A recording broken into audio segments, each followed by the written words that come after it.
하나님 아버지, 지난 한 주간 동안도 깊어가는 가을을 체감하고 계절마다 변화를 경험하게 하시니 감사합니다. 동서남북 구석구석마다 아름답게 만드시고 주님의 형상을 따라 가장 존귀한 자로 우리를 빚어주셔서 주님께 예배드릴 수 있도록 인도하여 주신 것 참 감사합니다. 우리의 존재 목적이 주님께 예배드리는 것이오니 예배 가운데 온 힘을 다해 주님을 찬양하며 영광 돌리게 하시고 날마다 우리의 삶이 예배자가 되게 하여 주옵소서. 하나님 아버지, 갈 바를 알지 못하고 떠났지만 마침내 약속의 땅에 아브라함을 이르게 하신 하나님은 우리가 갈 길을 찾지 못하고 방황할 때에도 우리를 내버려 두지 않으셨고 언제나 우리와 함께 하셨지만 우리의 믿음은 술술 풀리는 삶의 문제와 천국만을 가기 위한 것인지 생명 주시는 예수님이신지 다시 한번 돌아보길 원합니다. 무엇이 하나님께서 기뻐하시는 참된 믿음이고 무엇이 가식적인 믿음인지 구별하는 우리가 되게 하시고 늘 깨어 기도함으로 영혼이 혼탁하지 않게 하시며 하나님의 인도하심은 언제나 최선인 것을 고백하는 믿음이게 하여 주옵소서. 하나님 아버지, 이 나라 이 민족을 긍휼히 여겨 주옵소서. 이스라엘이 바벨론에서 예루살렘으로 귀환하려 할 때 에스라는 아호와 강가에서 회개운동을 일으켜 꿈꾸는 것처럼 저들을 안전하게 인도하셨듯이 주님, 이 민족에게 에스라와 같은 일꾼들을 세워주옵소서. 분열의 모습만 보여주는 이 땅의 정치인들을 변화시켜 주시사 저들이 엎드려 회개하고 낮아지게 하시고 이 땅의 정의와 평화를 허락하여 주옵소서.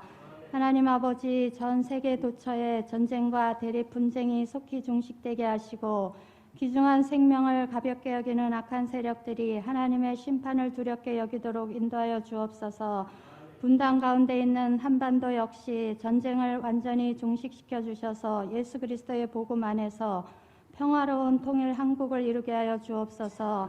이스라엘과 팔레스타인 우장정파 하마스의 전쟁으로 인해 피 흘리고 상처 입은 영혼들을 긍휼히 여겨 주옵소서. 하마스의 테러로 시작된 전쟁으로 인해 죽어가는 수많은 젊은이들과 피해를 본 여성들, 어린아이들, 노인들을 긍휼히 여겨 주옵소서.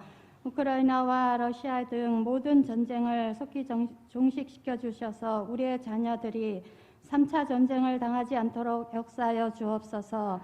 우리가 섬기는 우리동 제일교회를 축복하여 주옵소서. 우리 모든 성도들을 주님의 피로 사신 이 땅의 왕같은 제사장이며 거룩한 나라며 소유된 백성 되게 하시니 감사합니다. 하나님은 우리를 통해 선한 일을 정직하게 열심히 행하시기 원하시고 우리를 빛과 소금으로 부르셔서 우리를 향해 소원을 두고 행하심으로 하나님의 지혜를 나타내실 것을 믿사오니 우리를 둘러싼 두려움과 연약함과 질병과 패배의식의 높은 산들은 만왕의 왕 되신 예수 그리스도 이름으로 선포하며 담대하게 나아갈 수 있는 우리동 제일교회 모든 성도들 되게 하여 주옵소서. 올 한 해 동안 주님의 몸된 교회를 위하여 몸과 마음을 들여 충성하고 묵묵히 자리를 감당하여 준 모든 손길들을 기억하사 저들의 수고를 통해 주님의 크신 영광이 드러나게 하여 주옵소서. 또한 내년 한 해를 헌신할 일꾼들을 보내주시고 세워주셔서 우리를 통해서 하나님의 일들이 이루어지길 원하고 바라고 기도하므로 하나님께서 준비하신 일꾼들이 세워짐으로 내년은 모든 기관과 부서와 구역들이 재생산되고 교회가 부흥되는 한 해가 되게 하여 주옵소서. 우리 교회 주일학교가 예배드릴 수 있게 해주신 것 감사합니다. 다음 세대 교회 학교에 부흥을 허락하여 주옵소서. 어린 자녀들이 예배 가운데 하나님의 크신 은혜를 체험케 하여 주옵소서. 세상 문화의 유혹을 분별할 수 있는 지혜를 주시고 믿음의 선배와 멘토를 붙여주셔서 믿음의 전통을 보고 듣고 경험케 하여 주옵소서. 수고하시는 교역자들, 부장, 교사들을 붙드셔서 헌신과 수고가 헛되지 않고 많은 열매로 하나님의 영광이 되게 하여 주옵소서. 구직을 위해 쓰는 청년들에게도 길을 열어주시고 하나님을 의지하며 주님 주시는 평안을 누리도록 인도하여 주옵소서. 자녀를 원하는 가정에 자녀를 허락하셔서 주의 복이 넘치는 가정들 되게 하여 주옵소서. 결혼 정년기에 있는 자녀들에게 만남의 축복 주셔서 정한 때 아름다운 가정 이루게 하여 주옵소서. 예배를 위해 은혜의 찬양으로 하늘 문을 여는 찬양대와 찬송을 기뻐 받아 주옵소서. 이 시간 말씀 앞에 세우신 담임 목사님, 능력의 장중에 붙들어 주시고 늘 영육 강건함과 성령 충만함으로 말씀과 기도에 전무후무하실 수 있도록 인도하여 주옵소서. 이 시간 목사님을 통해 꿀송이 같이 달고 오묘한 주의 말씀이 선포되어질 때 믿음으로 받게 하시고 순종함으로 변화된 삶을 살게 하여 주옵소서. 오늘도 우리에게 주실 은혜를 사모하며 예배합니다. 우리 입술의 찬양과 고백에 성령님께서 임재하여 주사 이 시간 이 자리에 지난밤도 잠 못 들고 아픈 몸으로 병상을 뒤척이는 자녀들도 있었을 것이고 삶의 여러 근심 걱정으로 깊은 한숨 쉬며 밤을 지새우며 상한 심령으로 주님 앞에 나온 이들도 있을 터인데 예배 가운데 치유의 역사와 은혜의 풍성함으로 함께하여 주옵소서. 그리하실 하나님을 기대하며 예수 그리스도의 이름으로 기도드립니다. 아멘.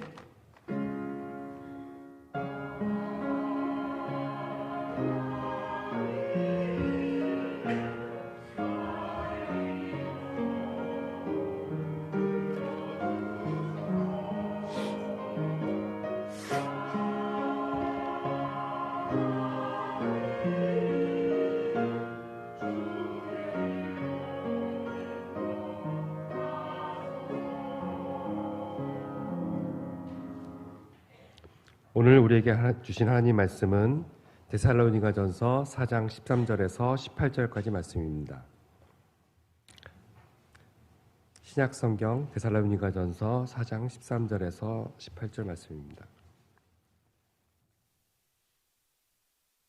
형제들아, 자는 자들에 관하여는 너희가 알지 못함을 우리가 원하지 아니하노니 이는 소망 없는 다른 이와 같이 슬퍼하지 않게 하려 함이라. 우리가 예수께서 죽으셨다가 다시 살아나심을 믿을진대 이와 같이 예수 안에서 자는 자들도 하나님이 그와 함께 데리고 오시리라.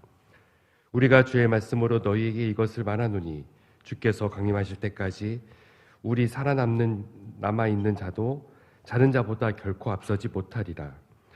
주께서 호령과 천사장의 소리와 하나님의 나팔 소리로 친히 하늘로부터 강림하시리니 그리스도 안에서 죽은 자들이 먼저 일어나고 그 후에 우리 살아남은 자들도 그들과 함께 구름 속으로 끌어올려 공중에서 주를 영접하게 하시리니 그리하여 우리가 항상 주와 함께 있으리라.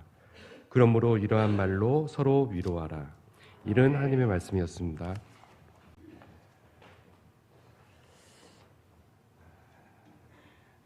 날씨가 갑자기 많이 추워졌습니다.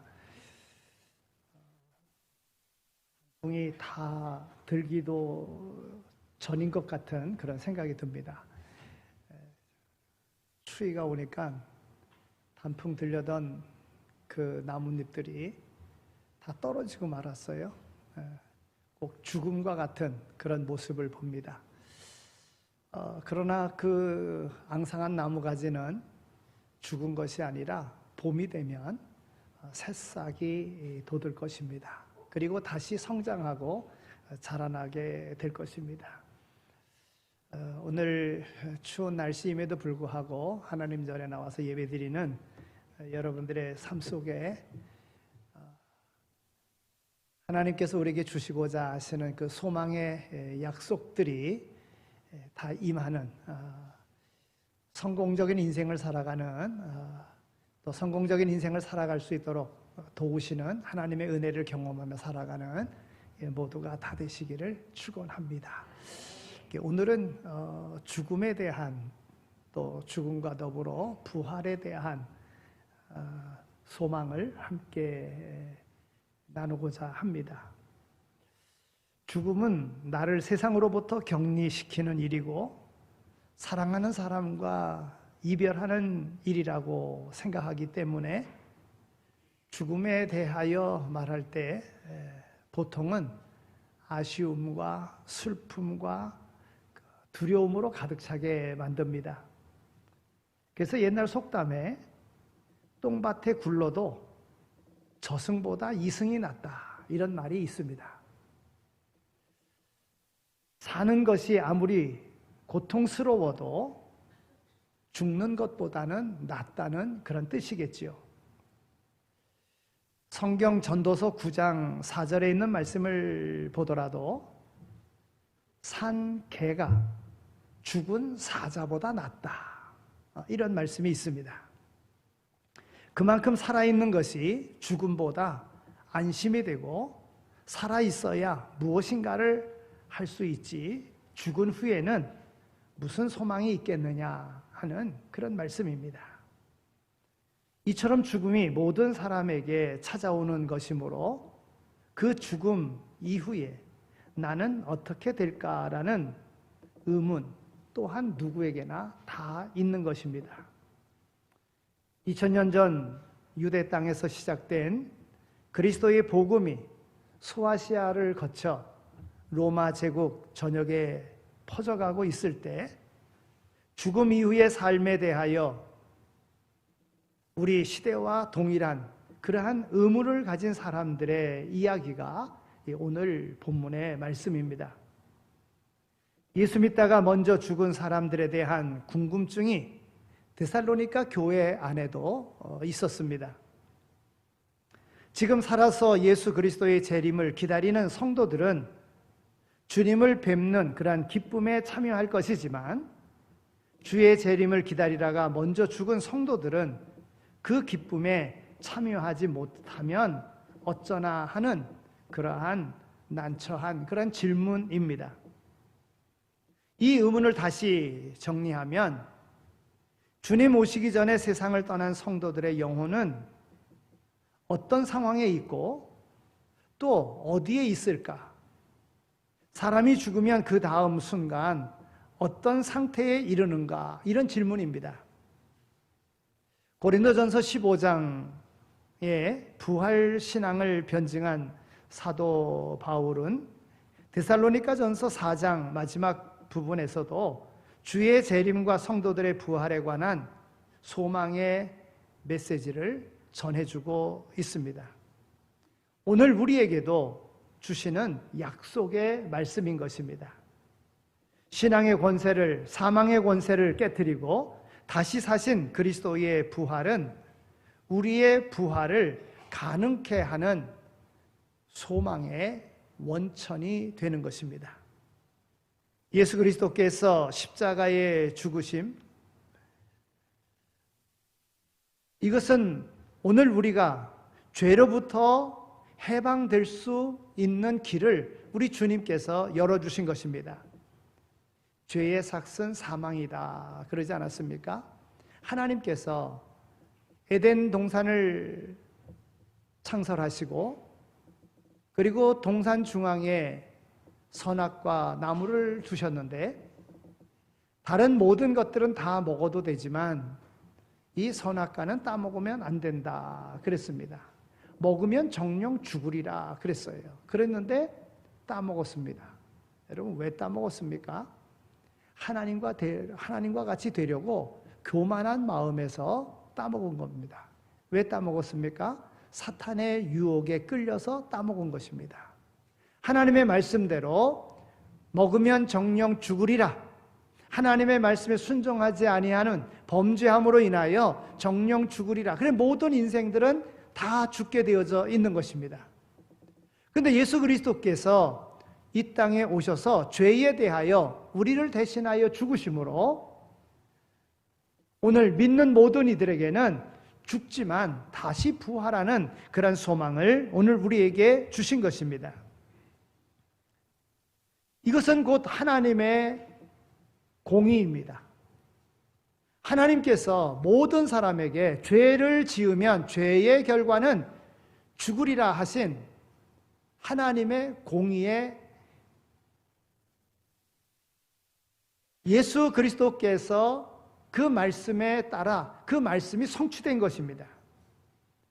그리고 그 사망을 이기고 우리 주님께서는 3일 만에 다시 살아나심으로 죄를 이기시고 오늘 우리의 구원을 완성시키셨습니다. 이제 그리스도 안에서 죽은 성도들의 죽음은 죄값을 치르는 형벌이 아니라 죄된 육신의 삶을 마치고 안식으로 들어가는 문이 되는 것입니다. 형벌로서의 죽음은 예수 그리스도께서 내 대신 십자가에서 겪으셨고 예수 안에 죽은 자들은 죄에 대하여는 죽고 영생으로 들어가게 된 것입니다. 그러므로 그리스도인들에게 있어서 죽음은 끝이 아니라 새로운 시작이라고 하는 것입니다. 이 땅에서의 수고를 마치고 영원한 하나님 나라의 안식을 얻는 새로운 시작이 성도들의 삶 속에 이루어지는 것입니다. 데살로니가 교회가 칭찬받는 그런 교회가 된 것은 믿음의 역사와 사랑의 수고와 소망의 인내가 있었기 때문입니다.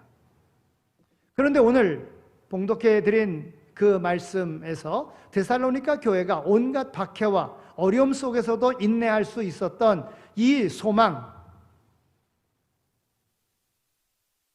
오늘 우리에게 알려주고 있습니다. 오늘 이 말씀을 나누면서 어떤 어려운 일이 있다고 할지라도 데살로니가 교회 모든 성도들이 소망 가운데 인내하며 그들의 신앙생활에 칭찬받는 성도가 되었듯이 오늘 우리 교회가, 오늘 우리의 삶이 믿음의 인내를 통하여 칭찬받는 성도, 칭찬받는 교회 되어지기를 소망합니다. 여러분, 우리가 죽음을 생각할 때에 죽음은 정말 두려운 것입니다. 다시 만나지 못하기에 슬픈 일이기도 합니다. 그러나 이 죽음에 대한 것은 우리 주님께서 담당하셨습니다. 담당하시면서 죽음으로 끝난 것이 아니라 부활로서 오늘 우리에게 소망을 주셨다고 하는 것입니다. 여러분, 우리가 매일같이 하루의 일과의 마침이 잠자리를 통해서 이루어집니다. 잠들고 나면 아무런 생각이 없습니다. 아무런 느낌도 없습니다. 꼭 죽은 것과 같습니다. 그런데 아침이 되어지면 다시 깨어납니다. 죽음이 이와 같다는 거예요. 오늘 데살로니가 교회를 향하여 죽음 가운데 특히 먼저 죽은 이들이 어떻게 될 것인가? 주님이 재림하신다고 하면 속히 오실 터인데, 그럼 먼저 죽은 자들은, 살아있는 사람은 오실 때 맞이할 수 있겠지만은 먼저 죽은 사람은 어떻게 될 것인가 하는 염려 가운데 있는 이들에게 소망 가운데 그들이 먼저 일어날 것이다. 그들이 먼저 부활할 것이다. 그리고 살아있는 자들도 부활할 것이다. 그들을 위로해 주는 말씀이 오늘 본문이라 그랬습니다. 여러분, 죽음과 같은 잠에서 깨어나 아침을 맞이합니다. 그래서 성경은 오늘 본문 말씀에도 뭐라고 이야기하느냐 하면 죽음을 절망이라고 이야기하지 않고 자는 자들이라고 이야기합니다. 인생의 끝이 아니라 다시 부활할 것이라고 말씀해주고 있습니다. 그런 거로 오늘 우리는 하루의 삶 속에 열심을 다해야 됩니다. 그래야 마음 놓고 편안하게 잠을 잘 수 있는 겁니다. 하루의 일을 다 마치지 못했다면 잠자리는 편안하지 않을 겁니다. 잠이 오지 않을 겁니다. 또 잠을 잔다고 하면 잠에서 깨어나게 될 것이에요. 이것은 바로 오늘 우리에게 부활을 연습하라고 하는 그러한 하나님의 섭리라고 하는 거예요. 그러면 오늘 우리가 삶 가운데 가져야 할 소망은 무엇인가? 어떤 하인이 닭을 돌보는 이러한 일을 하는데 어느 날 그만 닭장문을 잘못 닫지를 못해서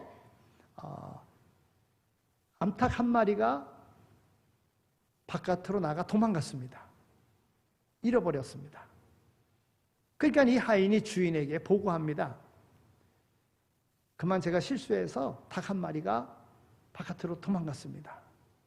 그랬더니 주인이 화를 내면서 뭐라고? 암소 한 마리가 달아났다고 하면서 야단을 쳤습니다. 그리고 주인의 설명은 그런 것입니다. 이 암탉이 알을 낳아서 그것을 잘 모아서 팔면 새끼 돼지 한 마리 살 수 있을 것이고, 새끼 돼지를 잘 키워서 큰 돼지가 되어지면 팔아서 송아지 한 마리 살 수 있을 것이고, 송아지를 잘 키우면 큰 암소가 될 수 있지 않겠느냐 하는 그런 얘기였습니다. 암탉을 바라보면서 이 주인은 암소를 바라본 것입니다. 오늘 우리의 교회 모습이 다른 사람들이 볼 때는 초라해 보이고 작아 보이고 그렇지만은 오늘 우리 교회에 10년, 20년 후에는 우리 교회가 놀라운 교회로 성장될 것이라고 하는, 부흥될 것이라고 하는 소망을 우리는 가지고 살아야 된다고 하는 것입니다. 아멘도 안 하시네요. 여러분, 우리 교회가 처음 시작될 때 어땠습니까? 20평 4층 건물, 20평 3층 건물.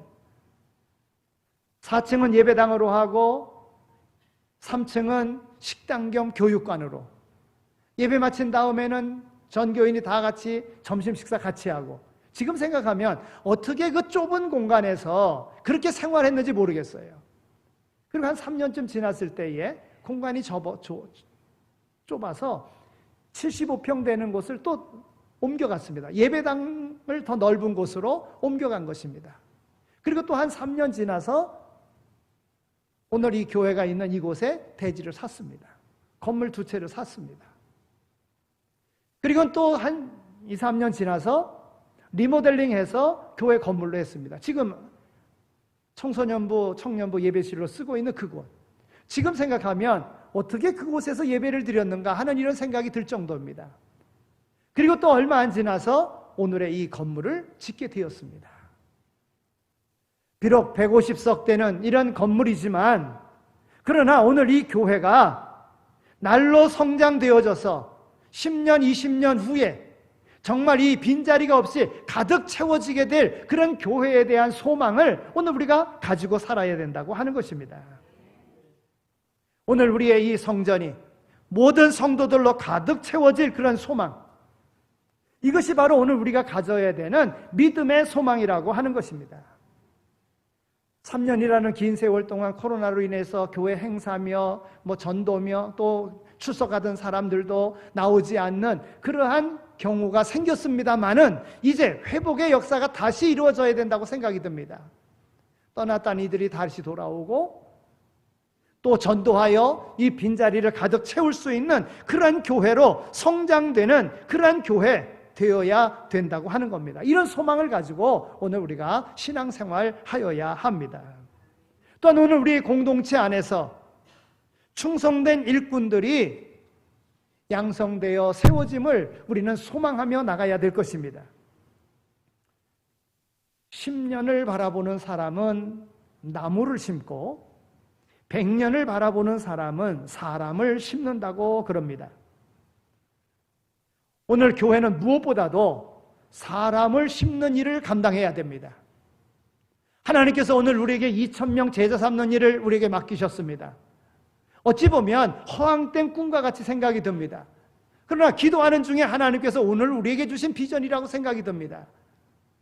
한 사람이 감당하기는 정말 힘든 일일 것입니다. 그러나 오늘 우리 모두가 다 나누어진다고 하면 한 사람이 예수님과 같이 12명 제자 삼는 그 일을 평생 12명 내가 전도해야 되겠다, 그 영혼을 살려야 되겠다 하는 이런 마음을 갖는다면 얼마든지 여러분 1년에 1명 전도할 수 있지 않겠습니까? 10년이면 10명 전도할 수 있는 것 아니겠습니까?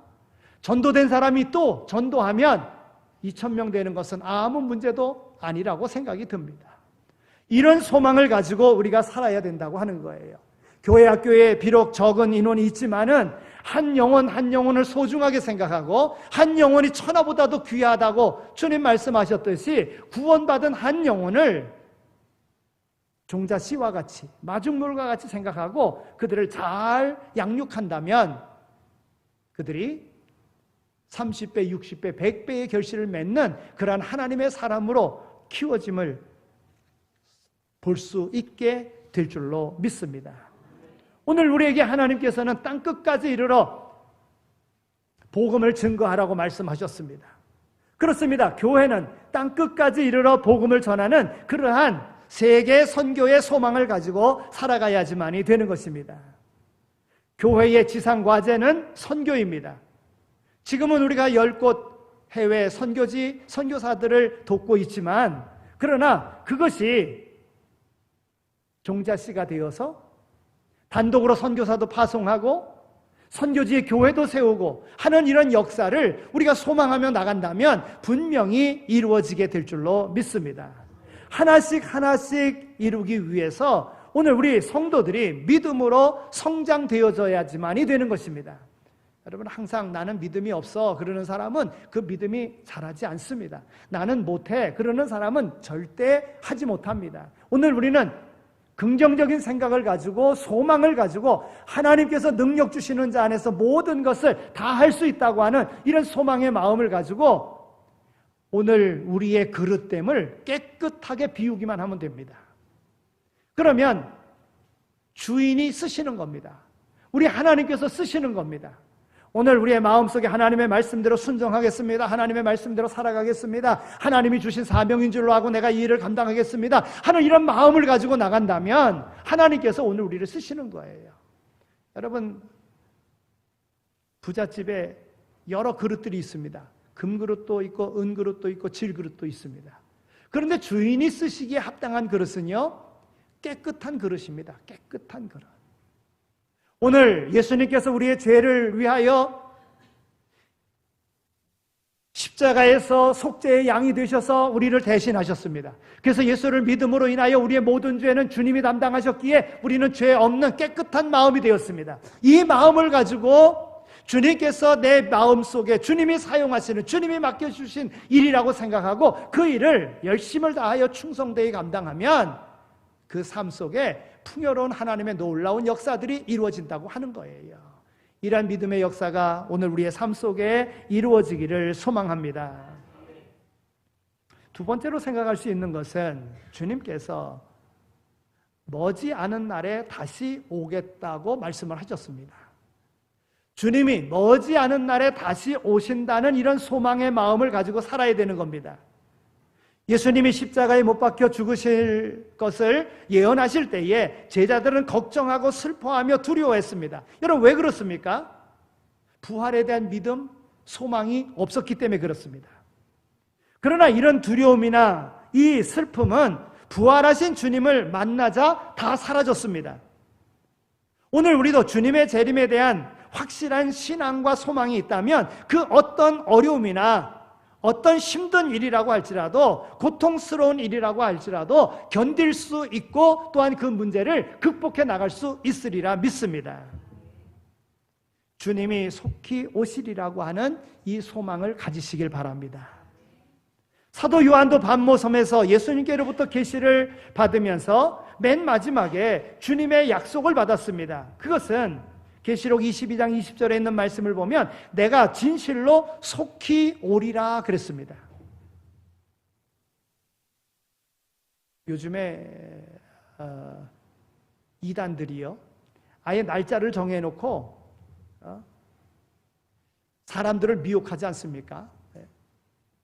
분명 오십니다. 그러나 사람이 정한 그 날짜에 오시는 것이 아니라 하나님의 정하신 때에 오십니다. 그러나 그렇게 멀지는 않을 것입니다. 분명한 것은 주님은 상상외로 일찍 오실 것이라고 하는 겁니다. 주님은 생각지도 않은 때에 오신다고 말씀하셨습니다.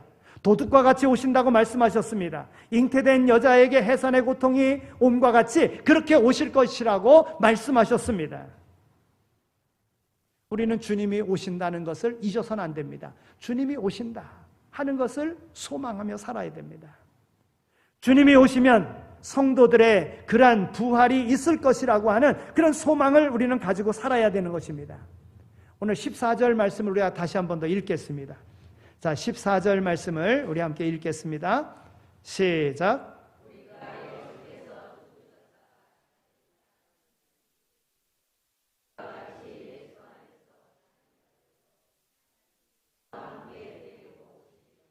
아멘.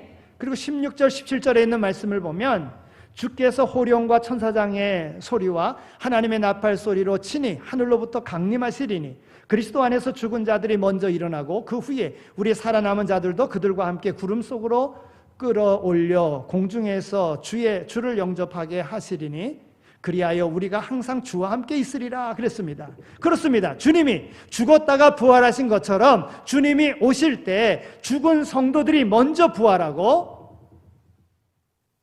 재림 때까지 죽지 않고 살아있는 성도들이 부활할 때에 변화되어 주님을 영접하게 될 것이라고 하는 것입니다. 그래서 주님은 나사로의 무덤에서 죽은 사람을 잠잔다 그렇게 말씀하신 겁니다. 여러분, 죽은 것이 아니라 잠잔다는 거예요. 오늘 그리스도인들에게 죽음은 잠자는 겁니다. 잠자는 것. 잠자는 것은 깰 것을 전제로 한 것입니다. 오늘 주님께서 다시 오실 때 잠자는 자들이 먼저 일어나고 그 다음에 살아있는 자들도 변화되리라.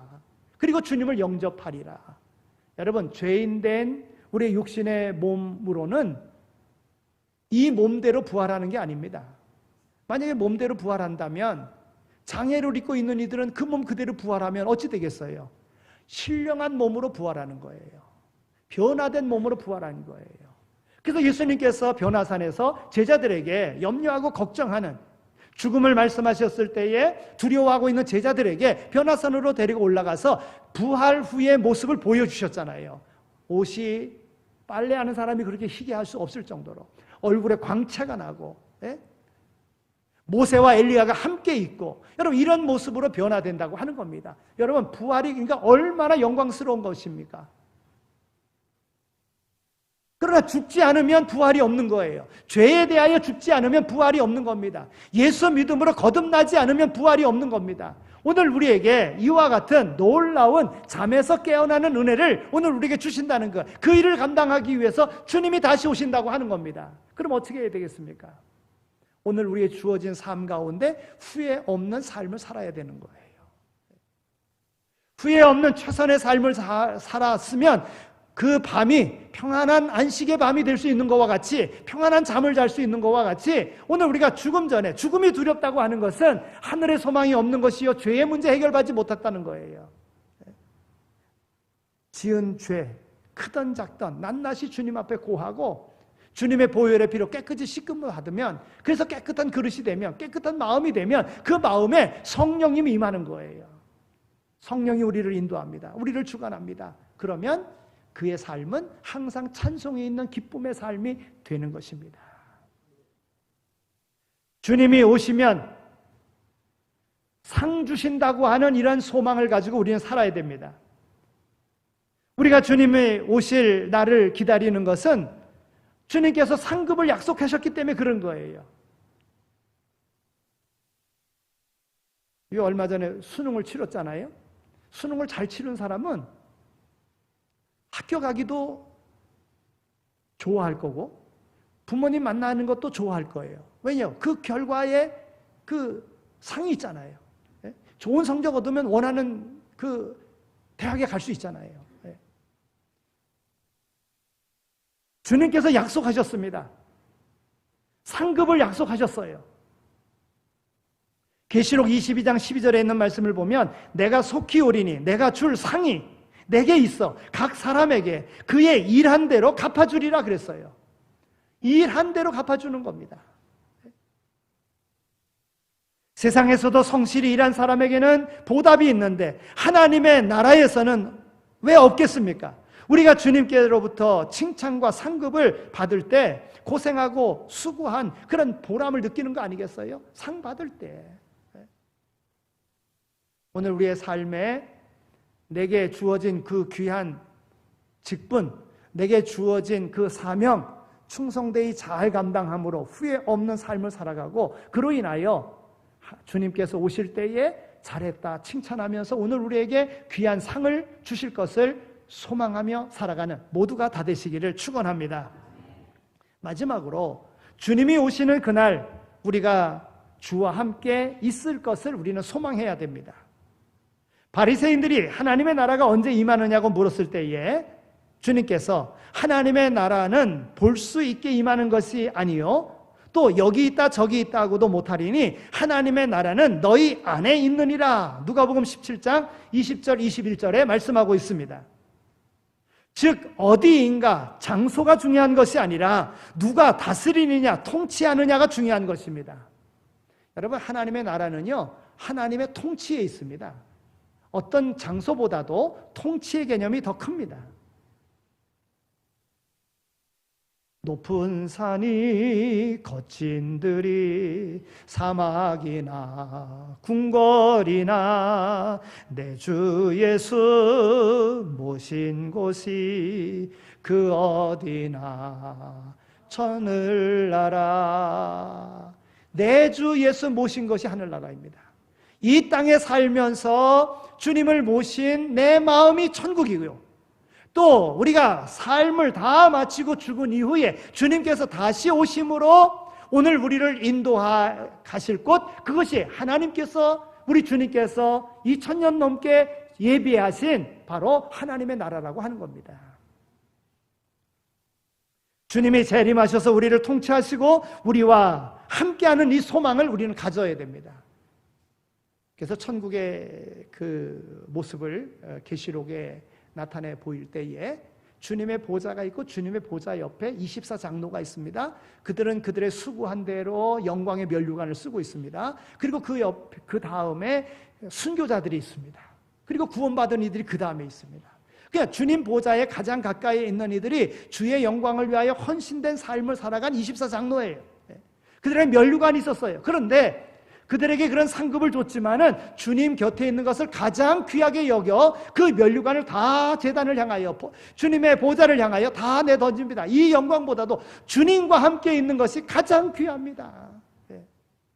여러분, 세상에서 뭐 이것저것 다 이루려고 하는 그런 마음으로 살아가지만 오늘 우리가 하나님의 나라를 내 마음에 모시고 하나님의 통치를 받고 살아가는 것이 가장 귀하다는 거예요. 주님 가장 가까이 있는 것이 가장 귀하다고 하는 겁니다.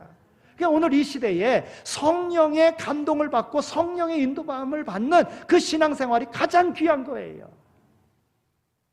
하나님의 영이 내 안에 있으면 세상 것 모든 것 다 이길 수 있는 힘이 있습니다. 그런데 주의 성령 안에 거하려고 하는 생각은 안 하고 세상 것을 내가 이루려고 합니다. 그래서 이루어지지 않으니까 그것 때문에 걱정하고 염려하고 실망하고 낙심하고 그렇습니다. 여러분, 주님과 가까이 있는 것이 가장 귀한 일입니다. 주님의 일 감당하는 것이 가장 귀한 일입니다. 그것은 주님께서 영원한 상급을 우리에게 약속하셨기 때문에 그런 겁니다.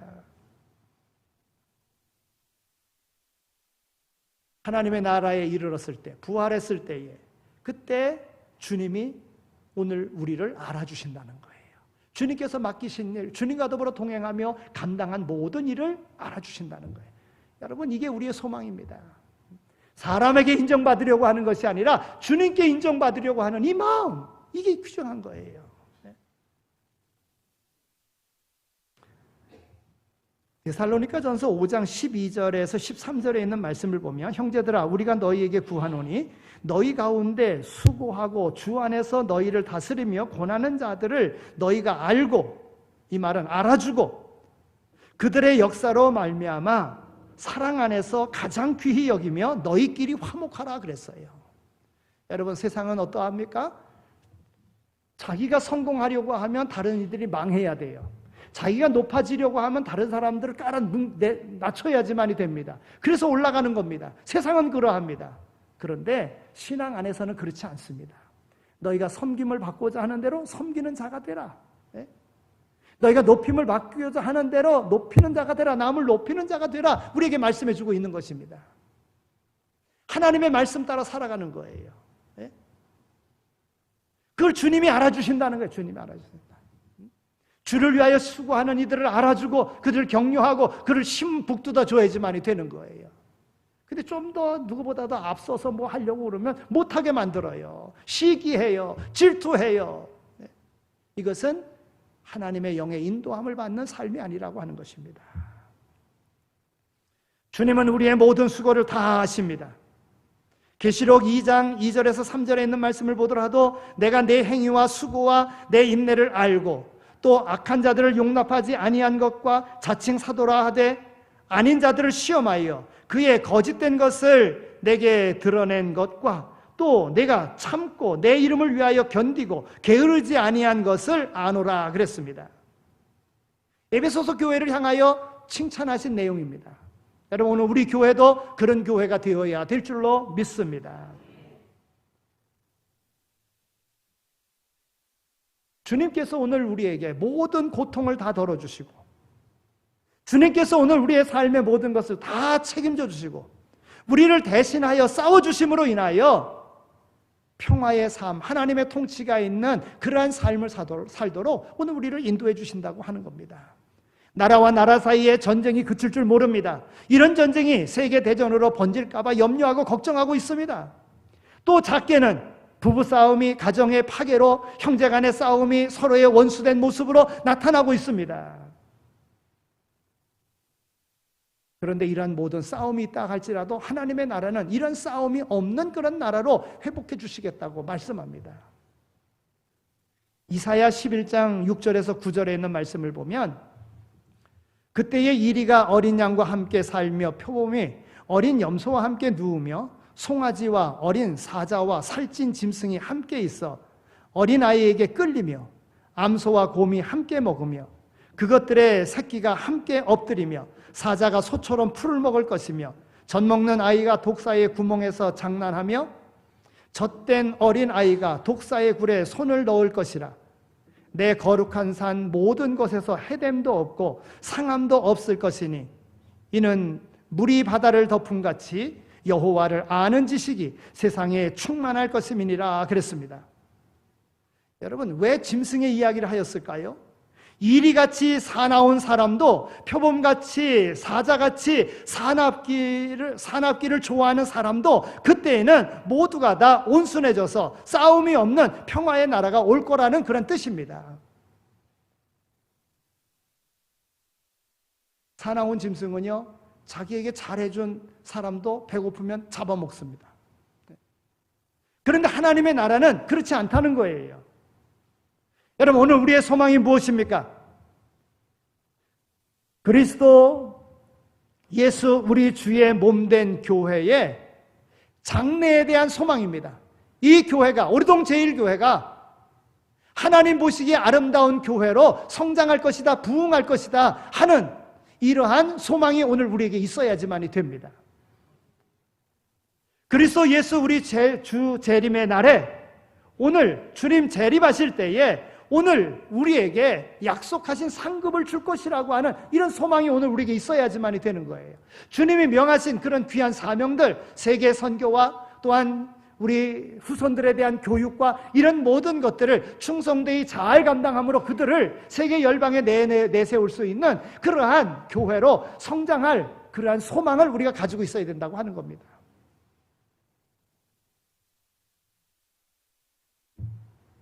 이런 소망을 가지고 있는 사람은 항상 즐거워합니다. 담대한 삶을 살아갈 수 있습니다.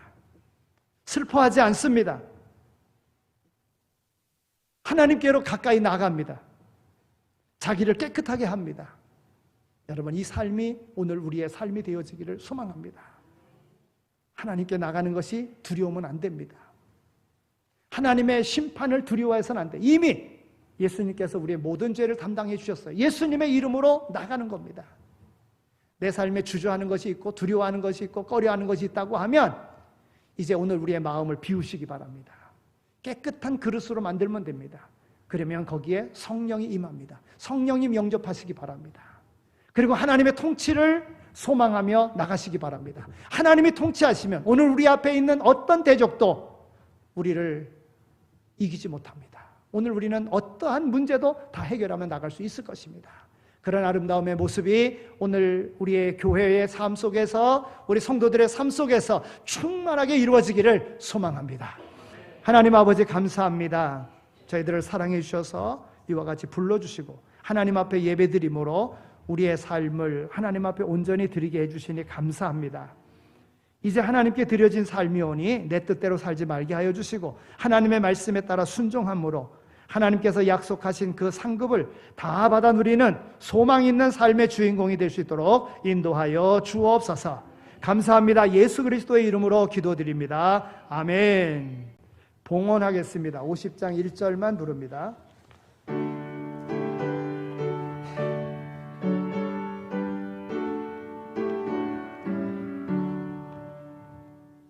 내게 있는 모든 것을 아낌없이 드리네. 사랑하고 의지하며 주만 따라 살리라. 주께 드리네.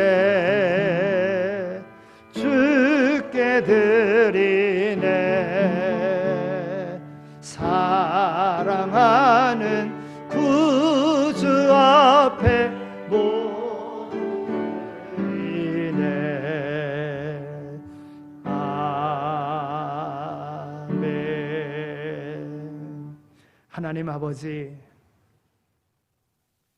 많은 사람들 가운데 우리를 택하여 불러주셨고 또한 많은 날들 가운데 오늘을 귀한 날로 여겨 하나님 전에 나와 예배에 참석함으로 우리의 몸을 하나님 앞에 산제물로 드리게 해주시니 감사합니다. 또한 우리로 예수 믿게 하여 주시고 또 귀한 일 맡겨주셔서 상급이 있는 그러한 인생을 살아가게 하여 주신 것 정말 감사합니다. 더 정직하게 열심히 일하여 하나님께로부터 칭찬받는 하나님의 귀한 상급을 받는 이러한 삶을 살아가는 오늘 우리 모두 다 되게 하여 주옵소서. 지난 일주일 베풀으신 은혜에 감사하며 여기 구별된 예물 하나님 앞에 올려드립니다. 소득의 10의 1을 온전한 11조로 하나님의 말씀에 순종하여 올려드립니다. 이제 하나님께서 말씀하신 대로 흔들어 차고 넘치도록 채워주시는 그 은혜의 복을 받아 누리는 예물이 되어지게 하여 주옵소서. 감사의 예물을 하나님 앞에 올려드립니다. 범사에 감사하라 하셨기에 이와 같이 감사의 예물 하나님 앞에 올려드리오니 감사하는 이에게 더 많은 감사의 조건을 허락하여 주시고 인생의 승리자가 될 수 있도록, 그래서 함께하는 모든 이들에게도 소망 주는 삶을 살아가는 귀한 예물 되어지게 하여 주옵소서. 구제헌금으로, 선교헌금으로, 전도헌금으로, 장학헌금으로, 일천번제물로, 비전헌금으로, 또한 목적헌금으로 하나님 앞에 귀한 예물을 구별하여 드릴 수 있도록 인도하여 주신 것 정말 감사합니다. 하나님의 사명자로서 하나님의 뜻을 이루기 위한 귀한 예물에 우리 하나님 복을 허락하여 주셔서 더 많은 하나님의 일에도 동참할 수 있는, 또한 하나님의 영원한 상급을 받아 누리는 그러한 소망 있는 삶을 살아갈 수 있는 모두가 다 되게 하여 주옵소서. 무엇보다도 우리에게 땅끝까지 이르러 증인이 되라고 말씀하셨고 또한 전도의 그 귀한 사명을 우리에게 맡겨주셨사오니 영혼 살리는 일에 힘쓸 수 있는 오늘 우리의 헌신된 그러한 삶이 될 수 있도록 인도하여 주옵소서. 오늘 저희 교회에 하나님께서 새로운 가족을 보내주시고 또 등록하여 한 식구 되게 하여 주신 것 정말 감사합니다. 이준열 아버지 하나님, 하나님의 거룩한 아들이오니 우리 하나님께서 이 불편한 가운데도 하나님의 전을 찾을 수 있는 그 마음을 하나님의 통치하시는 하나님의 백성으로 삼아주신 것 정말 감사합니다. 이제 우리 교회의 한 가족이 되어짐으로 인하여 그의 영향력과 또 함께 나눔의 인생의 즐거움도 누릴 수 있는 그러한 복된 삶이 될 수 있도록 은혜 내려 주시옵소서. 하나님, 그 가정을 구원하여 주옵시기를 원합니다. 온 가정이 구원받는, 또 여러 가지 어려운 상황 속에서도 우리 하나님의 도우심으로 인하여 아버지 많은 이들에게 믿음의 본이 되어지는 삶의 자리로 나갈 수 있도록 복된 가정으로 축복하여 주시옵소서. 하나님 전에 나와 예배드리고 싶지만 여러 가지 사정으로 나오지 못한 이들이 있습니다. 하나님, 그 모든 형편과 처지에 이 시간을 기억하는 이들에게 동일한 은혜를 내려주셔서 함께 예배드림의 즐거움을 누릴 수 있도록 그 삶의 모든 문제 해결해 주시는 그 하나님의 간섭하심을 경험하는 귀한 이들 다 되게 하여 주옵소서. 모든 것 감사하오며 예수 그리스도의 이름으로 기도드립니다. 아멘.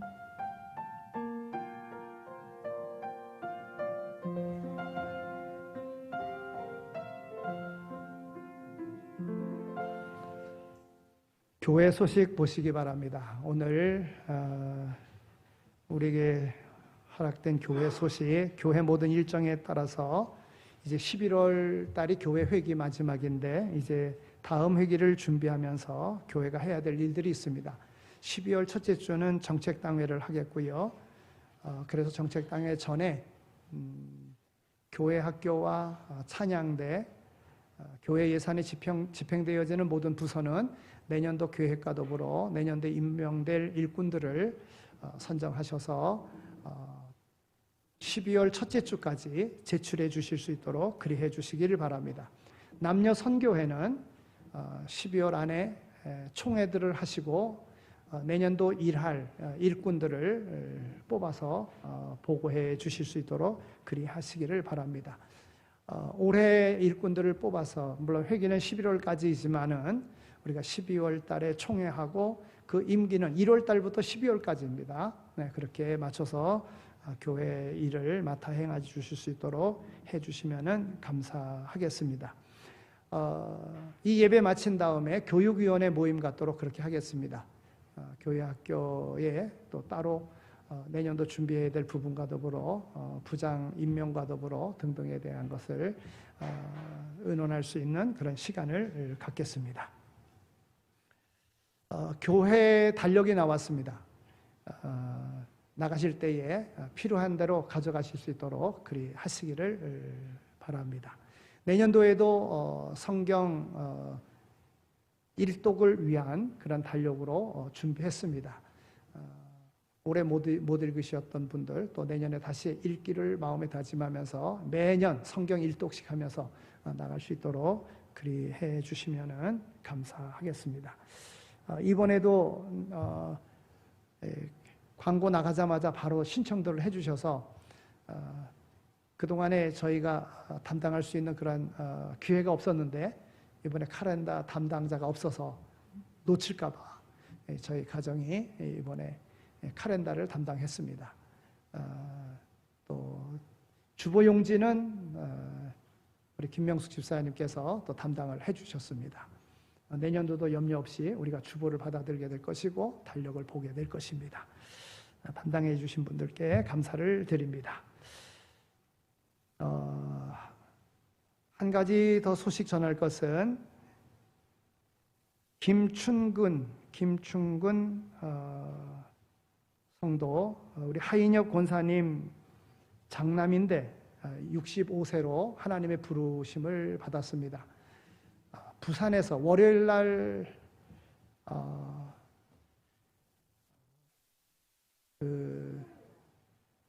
수요일 날 화요일이죠, 화요일. 네. 화요일 날 돌아가셔서 장례를 다 마치고 왔습니다. 그래서 교회에서 광고 따로 할 수 있는 그런 시간이 못 돼서 못 갔습니다. 우리 하인혁 권사님 사실 아들이 먼저 가면은 가슴에 묻는다 그랬는데 그 사고로 이렇게 오랜 동안 이렇게 많이 있다가 이제 하나님의 부르심을 받았습니다. 우리가 교회에서 부산까지 못 갔는데 위로들 이렇게 하실 수 있도록 그렇게 하시기를 바랍니다. 잠깐 우리 하인혁 권사님 일어나셨다 좀 앉으실까요?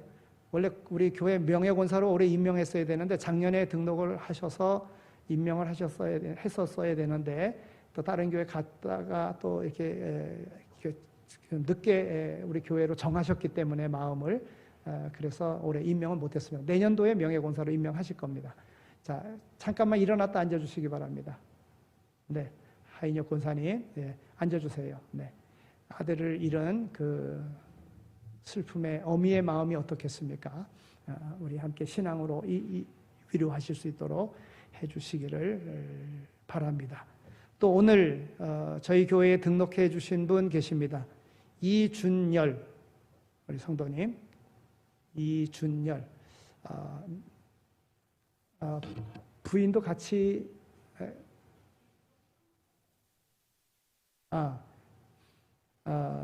이게 남편 이준열, 부인 엄보애 부인 두 분 일어서 주시기 바랍니다.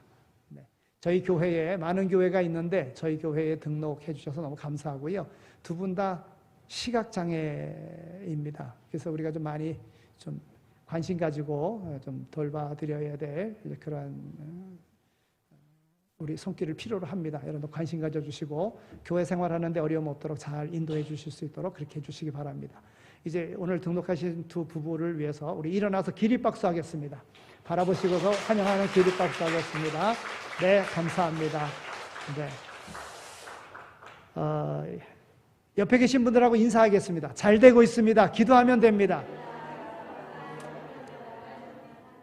오늘은 인사하는 소리가 다릅니다. 잘 될 것 같습니다. 소망 가운데 잘 되는 교회 되어지기를 소망합니다. 이제 마지막 찬송 491장 1절만 부르겠습니다.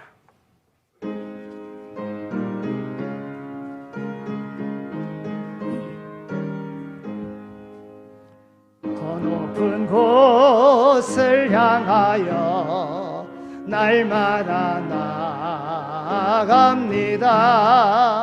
내 뜻과 정성 모아서 날마다 기도합니다. 내 주여 내 말 붙드사 그곳에 있게 하소서. 그곳은